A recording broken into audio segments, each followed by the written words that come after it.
Hindi ito ang karaniwang tunog na nagsisilbing senyales ng pagpasok, paglabas o paglipat ng klase. Kaiba rin ito sa mga alarm na karaniwang naririnig sa mga paaralan kapag may fire o earthquake drill.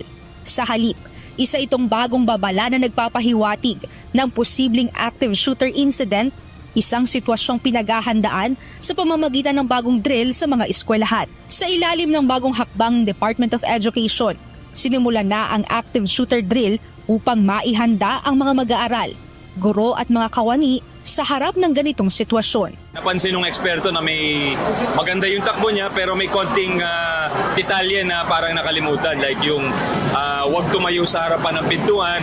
Dapat kasi yung pintuan na tatagos yung bala dun eh.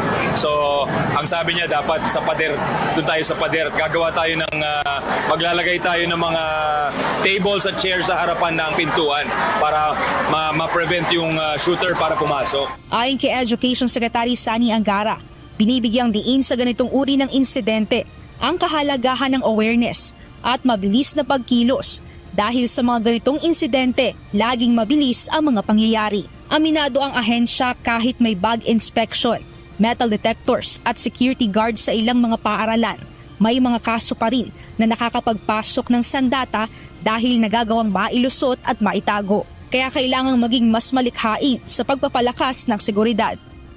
Matapos ang kick-off dito sa Manila Science High School, inaasahang maisasama na ang active shooting drills sa mga quarterly emergency drills na isinasagawa sa mga paaralan kasama ang earthquake at fire drills. Para sa ilang mag-aaral, hindi man mabubura ng ganitong drill ang pangamba sa mga insidente ng karahasan. Nakakatulong naman anila ito upang malaman nila kung paano kikilos at maiwasan ang sobrang pagpapanik kapag may banta. Actually, it was a shock for me po because I normally hear school shooting incidents from other countries, and hearing na nangyari na po siya sa Pinas, it's very concerning, and reflection din po yun that safety measures aren't just measured through metal detectors. Sa isinagawang active shooting drills, dalawang pangunahing senaryo ang pinaghahandaan. Una, ang lockout. Ito ay kung hindi pa nakakapasok sa loob ng paaralan ang active shooter at naharang ito ng security personnel. Ikalawa, ang lockdown. Ito naman kung nakapasok na ang shooter sa loob ng paaralan. Sa ganitong sitwasyon, agad na ipinapaalam ng security personnel sa school head ang insidente. Ang school head ang mag-a-activate ng response kasama ang Disaster Risk Reduction and Management Coordinator at pulisya. Sa drill, ginamit din ang intercom at control room para marinig ng lahat ang babala. May natatanging bell para sa active shooter incident, nakaiba sa earthquake drill o sa normal na paglipat ng klase. Kung may active shooter, hindi agad dapat lumabas ang mga mag-aaral sa silid-aralan. Sa halip, dapat silang pumunta sa itinalagang ligtas na lugar at maghanap ng paraan para itago ang sarili. Sa isinagawang simulation, ang mga mag-aaral mula sa ika-9 na palapag ay tumakbo patungo sa gymnasium at nilak ang lugar. Pinapaliwanag din sa mga mag-aaral ang 3 hakbang sa active shooter response.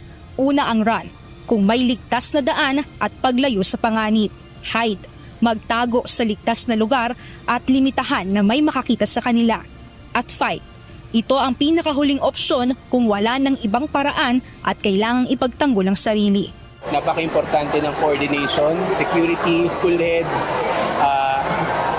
mula sa school head, papunta rin sa ating authorities, policemen, coordination. Kami, mapalad kami na meron kaming mabilis na response ng ating policemen. Meron silang SOS na application na pina-download sa amin na magagamit. So napaka-importante ng coordination. Binigyang diin ng isinagawang simulation drill ang School Contingency Plan for Active Attacks upang maging gabay sa mga paaralan kung paano kikilos bago, habang at pagkatapos ng isang aktibong pag-atake. Inaasahan na sa mga susunod na araw target ng DepEd na maibaba ang ganitong uri ng paghahanda sa mga paaralan sa buong bansa.